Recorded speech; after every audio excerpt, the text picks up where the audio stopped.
Le lapin trop petit. Le lapin trop petit. Praline est une lapine. Elle vit avec sa famille dans un terrier au village de Pâques. Il y a beaucoup de lapins dans cette communauté. Mais Praline est la plus petite.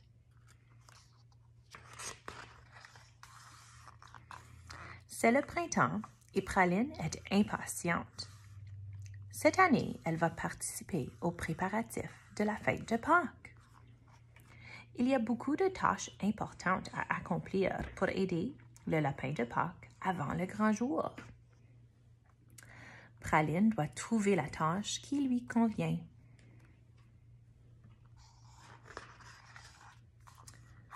Elle se rend d'abord à l'atelier de peinture. Ces lapins sont des artistes. Ils colorent tous les œufs que le lapin de Pâques va cacher.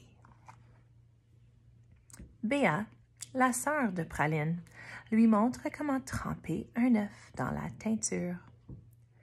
Mais les contenants sont très grands. Oh, Praline!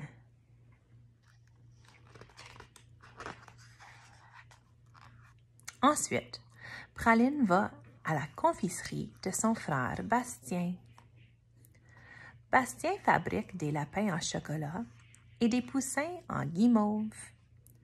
Ce sont les plus gros et les meilleurs en ville.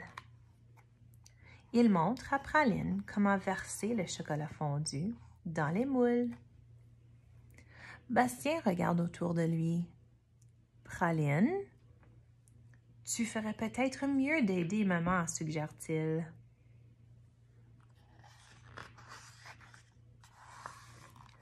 Praline sautille jusqu'à l'atelier de paniers de sa mère.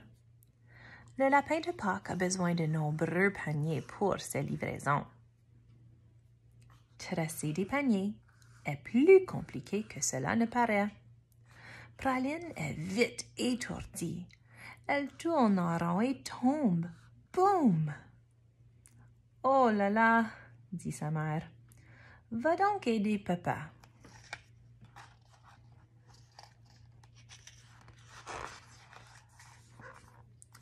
Le père de Praline supervise l'équipe qui remplit les paniers de Pâques.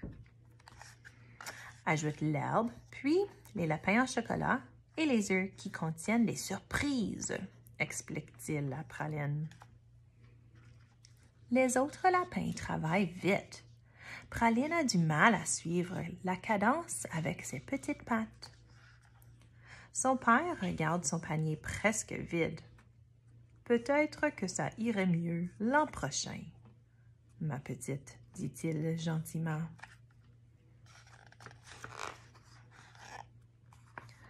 Praline sort en bondissant. Mais ce ne sont pas des sauts joyeux de printemps. Ce sont des sauts tristounets de mauvais temps. Il doit bien y avoir une tâche qu'elle peut accomplir, même si elle est petite. Tout à coup, Praline entend un bruit dans un buisson d'azalée. Elle s'approche et voit Pico le poussin. Il est petit tout comme elle.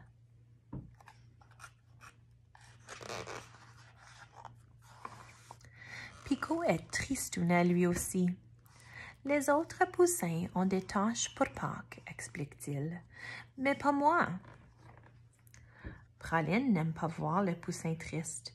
Elle voudrait le rendre heureux. Elle a soudain une idée qui les consolera tous les deux. Avec l'aide de la famille de Praline, Pico et son ami fabriquent leur propre panier de Pâques rempli de friandises. Et leurs paniers sont petits, tout comme eux. C'est bientôt Pâques.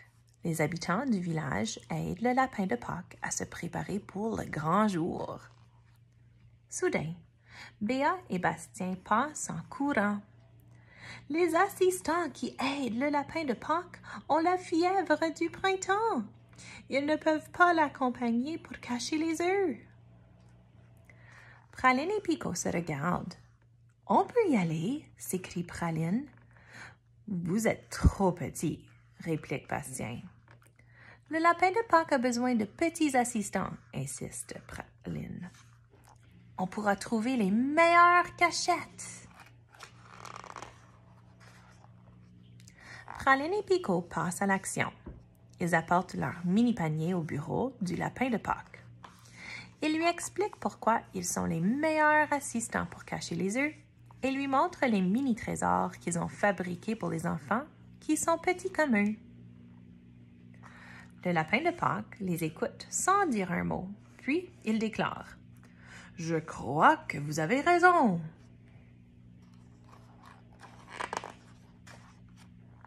Praline et Picot sont heureux d'aider le lapin de Pâques à cacher tous les œufs. Ils trouvent de nouvelles cachettes inusitées.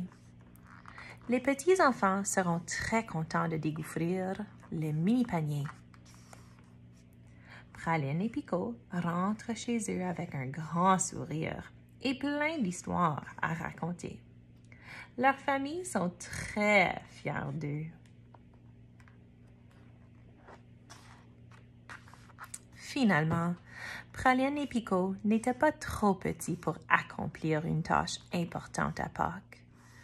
Et ils n'étaient pas trop petits non plus pour devenir de grands amis. Parfois, les meilleures choses sont aussi les plus petites.